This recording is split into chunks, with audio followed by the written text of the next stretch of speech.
Fyre Festival Scam, Paradise or Prison, the man behind the greatest party that never happened. The promise was a private island, supermodels, yachts, music that would live forever. The reality was rain-soaked tents, school buses, and a cold cheese sandwich that became the most famous meal of 2017. The gap between those two worlds is not an accident. It is a map of one man's choices in a culture that rewarded the look of success more than the work of it. Netflix ABC News. On December 12, 2016, a single orange square flooded Instagram. It was the signal. Influencers posted in sync.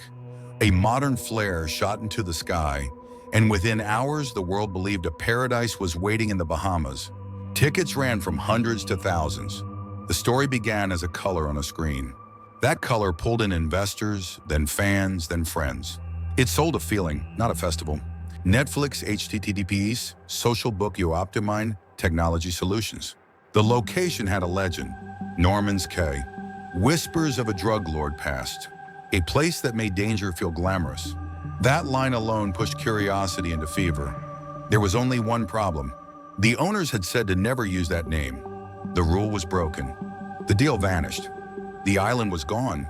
The dream moved to a gravel lot near Great Exuma, and the audience was never told. The map was retouched, the copy was polished, the fantasy stayed intact. Wikipedia. The campaign kept rising.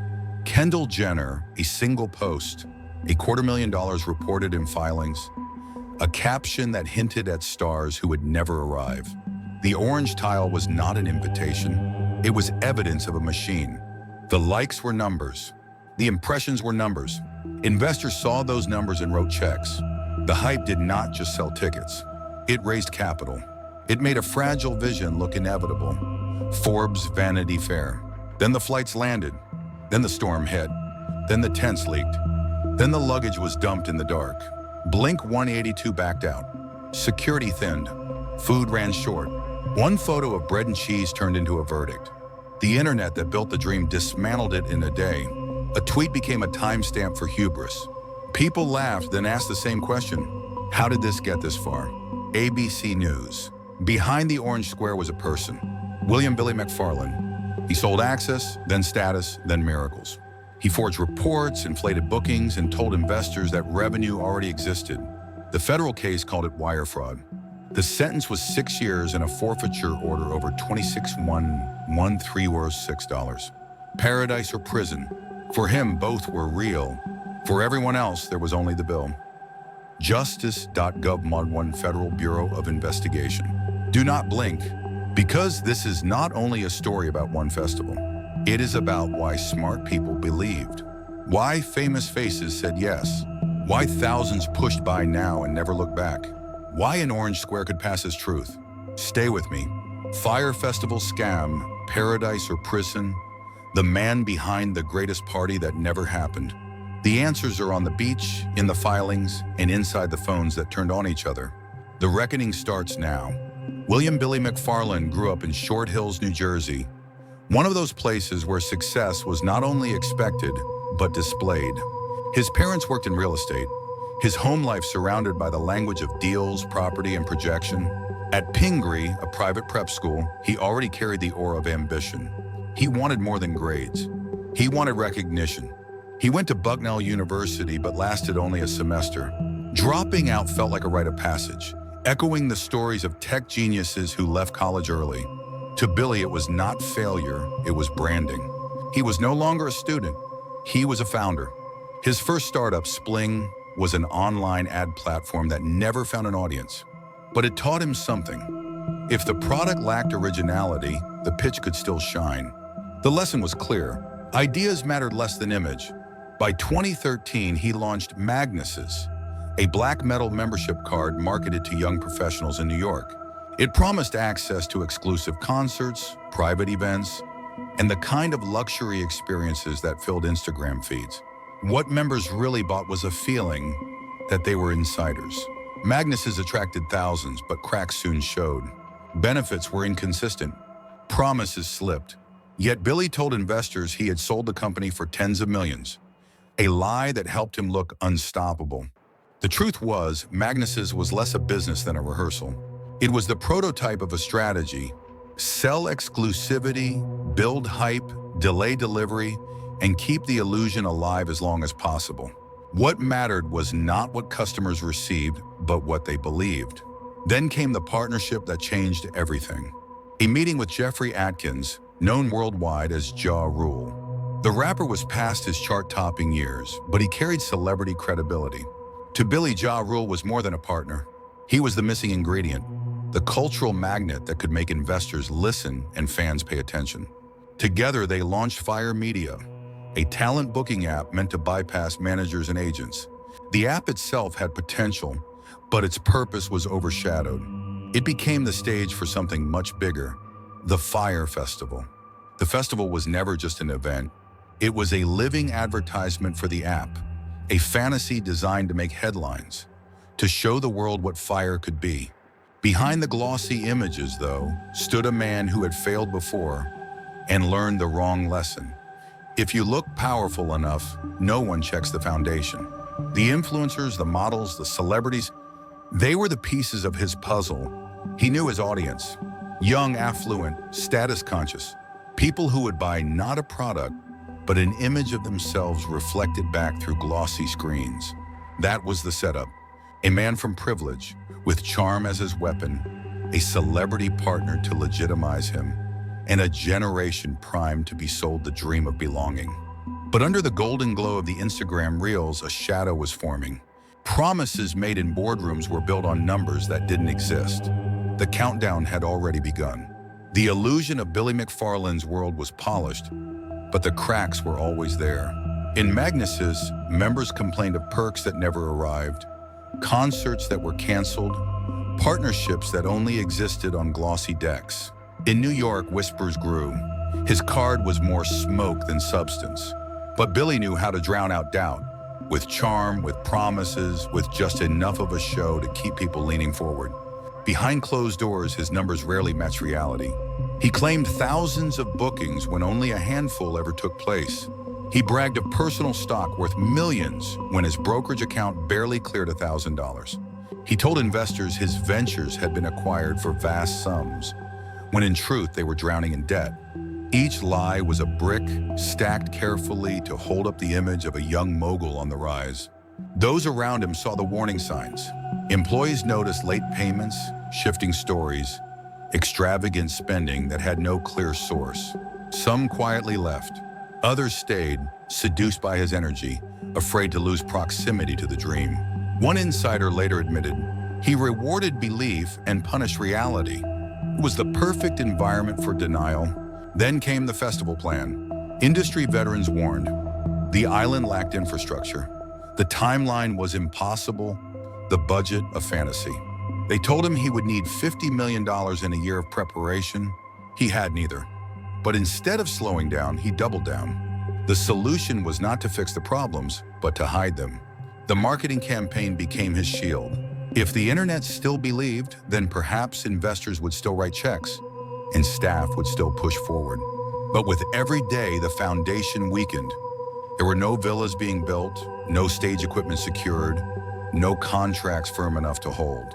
The truth was visible if anyone chose to look. But the fear of missing out blinded more than the buyers. It blinded his team, his partners, even Ja Rule. They stood on the same stage of illusion, repeating the same lines. And here lies the deeper question. How many saw the cracks and ignored them? How many believed because they wanted the dream to be true? Could the collapse have been stopped if someone, anyone, had dared to walk away earlier? The countdown ended in April 2017. For months, the dream of Fyre Festival had been painted across Instagram feeds in sunlit colors. Luxury villas, yachts anchored in turquoise waters, celebrity chefs, world-class performances. The price tags were staggering. Thousands of dollars for VIP packages, tens of thousands for promises of a private villa with a personal butler. But what awaited in the Bahamas was not paradise. It was chaos waiting to be revealed the moment the first planes touched down. The disaster began even before arrival. Charter flights from Miami were delayed for hours. Guests stranded on the tarmac with no explanations. When they finally boarded, spirits were high. Laughter, selfies, champagne glasses lifted to toast the adventure ahead. Many wore designer resort wear, prepared for beaches and cameras. Yet the closer they came to Great Exuma, the thinner the illusion became. There was no private island, no Escobar State. The landing strip led only to a small, crowded airport with no preparation for thousands of guests. Instead of sleek shuttles, attendees were loaded onto battered yellow school buses with peeling paint and broken seats. The road from the airport jolted them through stretches of undeveloped land. Windows framed piles of gravel, rusting machinery, and half-finished tents flapping in the wind. Confusion settled in. Where were the villas? Where was the stage? Still, many held their breath, convincing themselves the magic would appear at the gates. But the gates led only to a construction site, a barren gravel pit dotted with disaster relief tents, the kind FEMA distributed after hurricanes. Mattresses lay soaked in the open, rain from the night before pooling in corners. There was no organized check-in. Guests scrambled to grab any tent they could, dragging mattresses inside, some vandalizing neighboring tents to prevent others from claiming them. Strangers fought over space, possessions piled haphazardly on the ground. One attendee described the scene. It looked like the end of the world, not the beginning of a festival. The promise of gourmet cuisine collapsed into one styrofoam box. 2 slices of wheat bread, a single piece of processed cheese, a side salad with wilted greens. That image, posted by Trevor DeHaas on Twitter, would become immortal, the symbol of the scam. The irony was brutal. Months of marketing built on images of abundance had been reduced to a sandwich unworthy of a school cafeteria. Infrastructure was non-existent. Toilets overflowed within hours. Running water was scarce. Luggage, instead of being delivered, was dumped from a shipping container into the night. Guests clawed through the pile under dim floodlights, searching desperately for their belongings. Security was minimal, medical care invisible, and organizers offered only silence. The music was no salvation. Headliner Blink-182 canceled just before the festival, citing lack of confidence in the setup. Other acts quietly pulled out. The stage, still under construction, sat empty. For the attendees, there was no schedule, no plan, no communication. As night fell, the fantasy of paradise fully disintegrated. What was left was fear. Some guests wandered into the dark, trying to find transport back to the airport, only to discover no vehicles had been arranged. Others barricaded themselves in tents, frightened by rumors of theft and stray dogs roaming the site. The atmosphere shifted from luxury retreat to survival camp in a matter of hours. The words "Lord of the Flies" echoed in countless social media posts as attendees documented every moment of the collapse. The storm that soaked the tents was nature's final act. Rain pounded down, flooding mattresses, turning the gravel into mud. Guests huddled under flimsy plastic, belongings ruined. They were trapped. No flights, no hotels, no escape.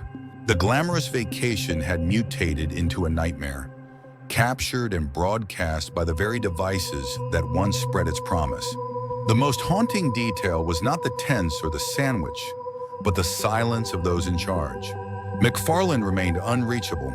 Staff disappeared. Jarul's social media offered vague reassurances, even denial. This is not a scam. But for the thousands stranded in the dark, scam was the only word that fit.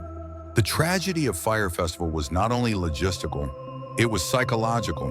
It revealed how far belief could be stretched when wrapped in status and image. Attendees had bought into a promise, and in return they found themselves locked in an island nightmare. Their fear, their anger, their humiliation were the true price of admission. And somewhere in New York, the man who sold the dream was already preparing his next story. When the sun rose over Great Exuma, the nightmare did not end. Guests scrambled for flights, begging local officials for help. The small airport was overwhelmed. Hundreds locked inside overnight without food or water, sleeping on the cold tile floor. The dream was over, but the reckoning had only begun. Within days, lawsuits poured in. 8 major actions were filed, the most dramatic being a class action for $100 million accusing the organizers of fraud, breach of contract, and reckless endangerment. Plaintiffs claim McFarland and his team had known for weeks that the festival was doomed, yet continued to lure buyers with glossy ads. The lawsuits described it bluntly: a Ponzi scheme dressed in bikinis and hashtags. Victims ranged from influencers and wealthy millennials to local Bahamian workers. Marianne Roll, a restaurant owner, spent her life savings of $50,000 paying staff to feed Fyre's team. She never saw a cent returned. Her tears, captured in the Netflix documentary, became a lasting wound in the public memory. Proof that the real cost was not just embarrassment, but livelihoods destroyed. The FBI entered quickly. On June 30th, 2017, agents arrested 25-year-old Billy McFarland in his Manhattan penthouse. The charges: wire fraud, lying to investors, falsifying documents. He was released on bond, but his story was not over. Even while awaiting trial, McFarland could not resist. He launched a new scam, NYC VIP Access, selling fake tickets to events like the Met Gala and Coachella. He targeted the same audience he had already burned: former Magnus's members and Fyre guests. This time, the evidence was overwhelming. Emails, recordings, even footage from the Netflix film crew revealed his fingerprints on the fraud. In March 2018, facing crushing evidence, McFarland pleaded guilty. He admitted he had stolen over $26 million through lies. Prosecutors described him as a serial fraudster, a man who built his entire career on deception. October 11, 2018, U.S. District Judge Naomi Rice Buchwald delivered the sentence: 6 years in federal prison, $26 million in restitution. McFarland stood in court, once the architect of paradise, now a convicted felon. Ja Rule, meanwhile, fought to clear his name. He insisted he had been duped too, that he was merely a dreamer who trusted the wrong partner. Some believed him, others saw complicity. His reputation never fully recovered. The fallout extended beyond individuals. Influencer marketing itself came under fire. The Federal Trade Commission launched a wave of inquiries, reminding celebrities that sponsored posts must be disclosed. The orange square, once a symbol of hype, became a case study in manipulation. Universities taught it as a warning. Marketing agencies revised their codes. And yet the cultural debate remained divided. Some mocked the attendees, wealthy young people chasing clout. Others argued they were victims of a fraud just as real as any Ponzi scheme. The documentaries fueled the divide. Netflix, produced with Jerry Media, highlighted the scale of deception. Hulu, paying McFarland for an interview, forced audiences to question whether telling the story still rewarded the scammer. The fallout revealed not just one man's crimes, but a society willing to buy dreams without receipts. The court sentenced Billy McFarland to prison, but the public was left with a deeper verdict to consider. How easily can image alone sell a lie? The Fyre Festival Scam, paradise or prison, the man behind the greatest party that never happened. In the end, the name itself became a warning. What began with an orange square on Instagram ended in lawsuits, prison cells, and broken lives on a small Bahamian island. Billy McFarland walked into prison not as a visionary, but as proof that charisma can deceive, that the promise of status can blind, that an entire culture can chase a dream even when the cracks are obvious.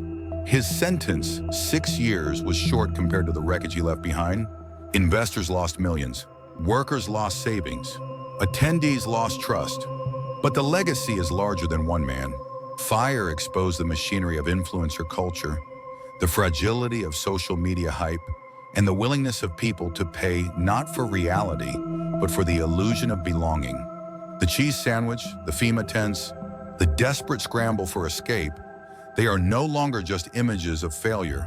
They are lessons about what happens when marketing eclipses substance. And yet beyond the jokes and memes lies a quieter truth.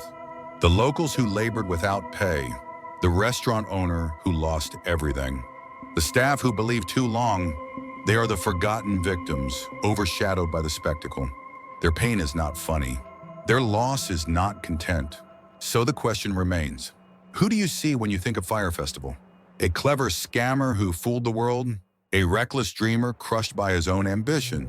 Or a mirror held up to us all, showing how easily we can be seduced by a promise of paradise?